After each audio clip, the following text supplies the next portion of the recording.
Today you picked up an envelope, and inside of the envelope has everything that you need to do your home sleep study for this evening. You'll notice there's a number on your envelope that correlates with the equipment that you're giving. So there's no need to write your name on the outside of the envelope, and that's just for HIPAA reasons and for privacy. Inside the envelope, you'll have the equipment. You'll pull it out. There's an instruction pamphlet right here. Notice there is a pager number on the front of the pamphlet if you need further assistance. And then in case of emergency, always remember to call 911. Okay, the device is going to sit on your chest. The belt is going to wrap around, and it needs to be snug so that it can pick up your breathing.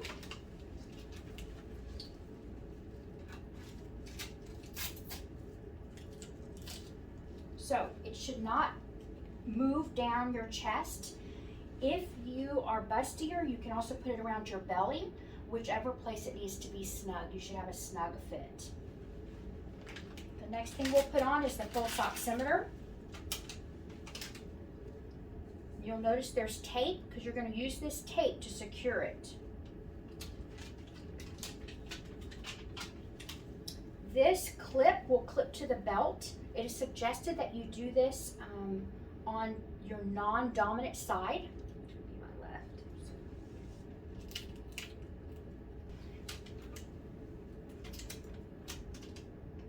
Okay, this is the oximeter. Is a disposable oximeter.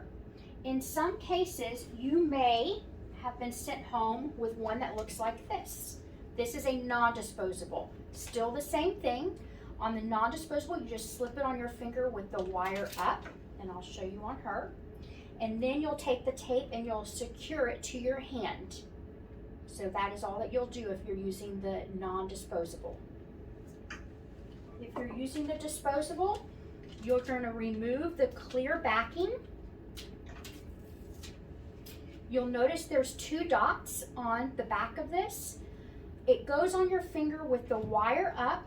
Make sure the first dot is on top of your finger, and then the other dot is going to wrap around to your fingertip. Now, make sure the dot is on your fingertip to get a good reading. So you may have a gap, and that is okay. We just need those dots to, what we say, talk to each other so that it can read your oxygen. And then we're going to take this tape that was provided, and you're going to tape it to your hand to secure it in place. The tape may not seem important, but if any of this falls off, you will have to repeat the study if we don't have enough time. Okay, next we're going to do the nasal cannula. This will pick up your breathing while you're sleeping. It's going to go in your nose, and you'll notice that these are angled. It's going to go with the angle of your nose. You're going to put it around your ears. Draw this up, and this will help it to stay in place. You're going to take one piece of tape and put it on either side as close to your nose as possible so that if you grab at it, it will stay in place. Again, this may not seem important, but if you do not tape, it will fall out and you will have to repeat the study.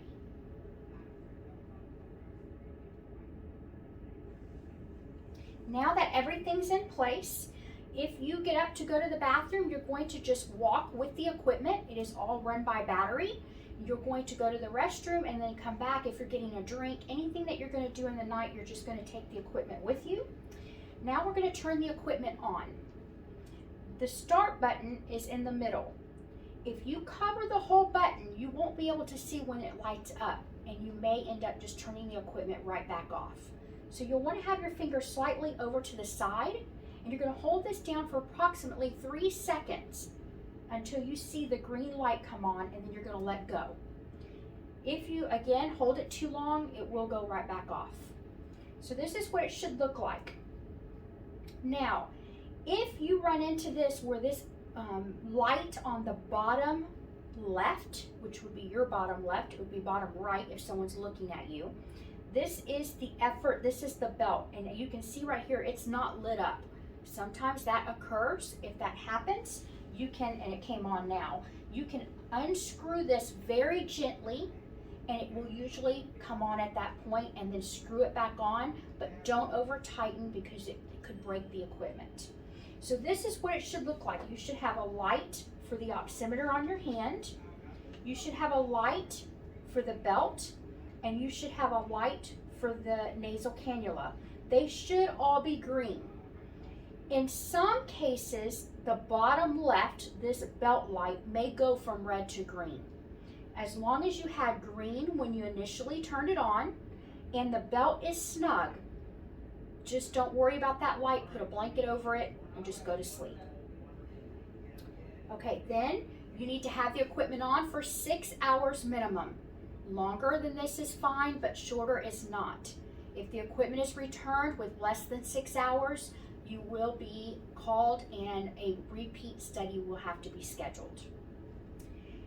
After 6 hours minimum, when you're ready to turn the equipment off, you're going to hold this same button down until the lights go out, and then it will come on in this corner, and it should be green, indicating the test is complete.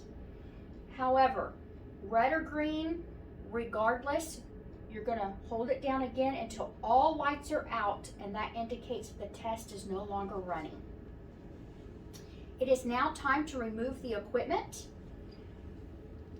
All you're going to do is take everything off and put it back into the envelope, and I will take it apart once it's returned. That concludes the instruction video for the home sleep testing equipment from Baylor Scott & White Sleep Institute. I do want to remind you that the equipment is due back tomorrow, no later than 10 a.m. There's a drop box outside. The equipment can be returned as early as needed. I also want to remind you, if you have any further questions or need any further assistance, go back to your pamphlet, and on the front you'll see the pager number. When you dial that number, it will beep 3 times. Put your area code and your phone number in, and then let it beep another 3 times and hang up. After waiting 5 minutes, if you have not received a call back, please page again. Thank you.